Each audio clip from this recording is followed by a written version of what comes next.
Good afternoon, everyone. My name is Harnish. I am a digital marketing manager with Affle. Affle is a young company. It's a 2007 based company based out of Singapore, and we are basically into mobile application development and mobile marketing. Here I'm going to speak about a new technology that we have come up with, which is called Pinch to SMS, through which we try to make the existing short messaging service, or SMS as we call it, completely obsolete. Uh, I know we are kind of running slightly late, so I'll just start off. If you look at the evolution of mobile SMS, I mean, we have come from the time when there were regular SMS which were being sent at a very expensive price to I mean, the services like platform-dependent messaging, which were the likes of Blackberries and all, which were selling their BVMs, etc., in which as long as you have a Blackberry phone, you could send free message to anyone else who had a Blackberry phone. From that, we came to a stage where we had a lot of platform-independent but client-dependent messaging applications, the likes of WhatsApp, etc., on which, I mean, it does not depend on, it did not matter which platform you were on, as long as that platform is supported by that client. But all you needed was that client should be installed on both on the sender side and the receiver side, and through that you could have a conversation. However, I mean, what we saw was that at the end of the day, we were either kind of bound down by either the platform or the client. I mean, there was no messaging application which was both platform independent and client independent. And to kind of remove that dependency, what we have come up with an interesting solution which is called Pinch to SMS, through which we are kind of trying to remove the dependency on both the client and the platform. So if you look at, I mean, the different scenarios, so I mean, we have either the smartphones or your data-based phones, or as you all know, the earlier phones which are called the non-data phones. I mean, if you look at different messaging scenarios, I mean, especially if someone is messaging from any kind of a phone to a non-data phone, the only solution that we currently have is a SMS service. Since they are non-data phones, I mean, messaging apps would never work on them, and so I mean, irrespective of whichever, even if you have the latest iPhone, you still need to send a message through only the normal SMS service. What we want to do is that we want to come up with one technology which makes the whole process same across any messaging scenario, across any phone, whether be it a smartphone or a non-data phone or a regular feature-based, data-based phone. So let's look at what Pinch to SMS actually is. I mean, we've actually, before that, I'll also want to let you know that we have come up with a new messaging application called Pinch Messenger, in which we have actually used this technology called Pinch to SMS. So to explain to you how it actually works, I mean, let's look at a scenario where I have this application installed on my phone. If you look at the screen, I mean, in front of the pictures of a lot of my contacts, there is this word SMS written. Now, these are all those contacts which do not have this application installed on their phone. In the present scenario, I cannot actually in any way kind of send a data message to them. But through Pinch Messenger, what I do is I just click on their name, type any message. So for example, let's meet for coffee in an hour. The person would receive that message on his SMS inbox. Now, he would receive this message as a normal SMS. The person, on viewing this message, he has an option to reply to that message through his SMS inbox only. He replies to that message as a normal SMS, and we get that message on our client. So, I mean, for me, I mean, it's like it would be like, since I have a Pinch Messenger installed on my mobile phone, it is like sending a normal regular data message. Whereas for the other person, he would receive this message as a normal SMS and can reply to it as a normal SMS. So this is currently the flow of how this technology actually works in the backend. I have this Pinch Messenger installed on my device.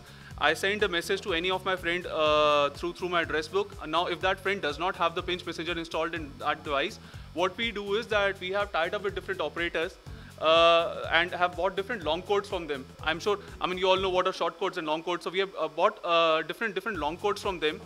For each unique pair, we have a long code assigned. So the operator on his server would assign that long code, and through that long code, the other recipient would get this message as a normal SMS. Now he will receive this SMS from that long code number.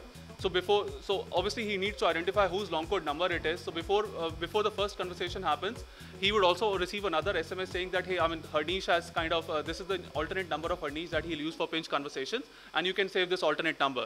So he can save this alternate long code number of mine, which would obviously be the same for all the subsequent conversations that I'll have.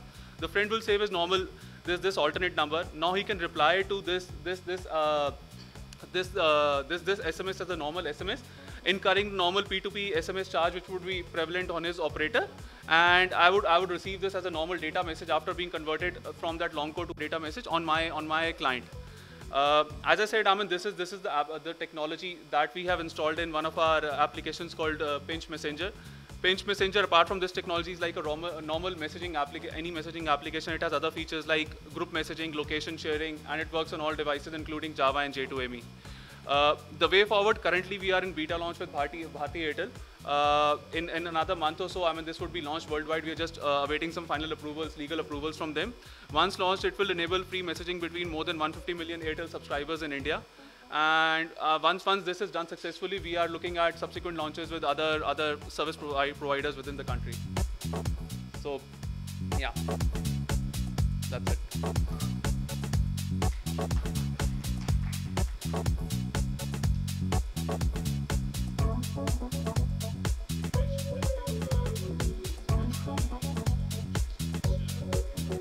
So right now, I mean, our main focus is towards Southeast Asia. So once we are trying out the Indian market. Once that is done successfully, we'll probably be rolling it out in both Indonesia and Singapore.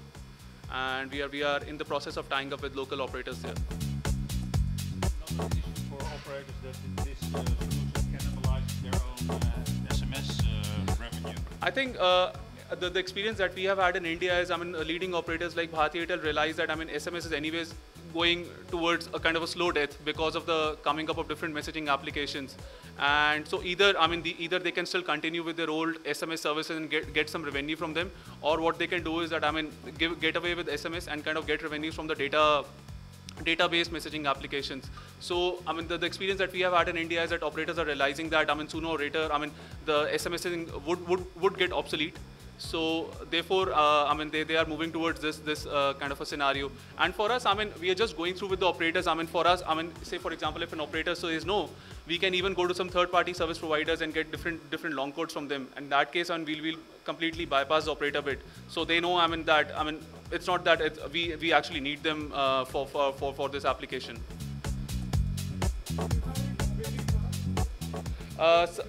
Similar products, yes. Sabir Bhatia, I mean, as we all know, recently launched a product. However, the problem with that is, so for example, I have a friend of mine who is sitting in US, and he has that application installed on his phone, and he sends me a message on my mobile phone, and I'm here in India. I'll receive that message, but when I reply to that as a normal SMS, I'll get my international SMS charges deducted from my mobile. Whereas with this application, that would not happen. That is the way we are tying up with the operators. So for example, if we are tying up with Airtel, I mean, if I reply to any Airtel subscriber through this application within India, it would be absolutely free. So that is the point of difference. Sorry? Right now, I mean, as I said, I mean, we have just launched, we have been launched only in India. But obviously, once we go outside India, I mean, otherwise, I mean, if there are international SMS charges, then there would not be any point of having this application, because the customer is still paying international SMS charges. So we will be looking at a mechanism in which we go away with international SMS charges. For that, we are tying up with different operators outside India also.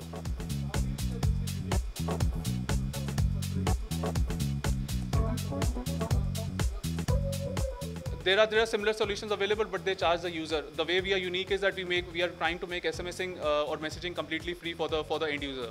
So that is how we are unique from, say, the product that Sabir Bhatia's company launched, or other. I mean, if you look at other products like WhatsApp, etc. For WhatsApp, I mean, both. If I am trying to send a WhatsApp message to you, I mean, I need both WhatsApp installed on my mobile and on your mobile. So there's a dependency on the client. Whereas with our application, there's no dependency on the client. As long as one of the sender or the receiver has this application, the conversation can happen. Sure. Because how well it has been received by the operators till date. Because I still see there is a lot of cannibalization chances, as well as there are a lot of other alternatives available. As I said, I mean, we are already in the process of a beta launch with Bharti Airtel, which is like the biggest operator in India. So I mean, they have received it pretty well, and I'm sure once Airtel launches it, I mean, Airtel has the majority of the market share. Once Airtel launches it, it will be much more easier for us to kind of go to other service providers. As of now, to be very frank to you, I mean, we have not really reached out to any other operator. We have kind of focused on the biggest service provider in India, which is Airtel. But they have received it pretty well, and we have already beta launched. I mean, there's some final testing going on in their circles, and in another month or so, it would be launched to the end customer.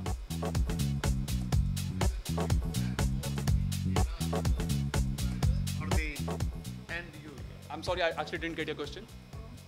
Question is, who gets benefited?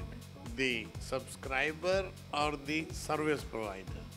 See, service provider would not get into this business if he's not benefited. The end customer would obviously be benefited because he can now send free messages to everyone. Subscriber would obviously get the data charges, through that he can benefit. And if in future, I mean, we are looking at rolling out different services through this.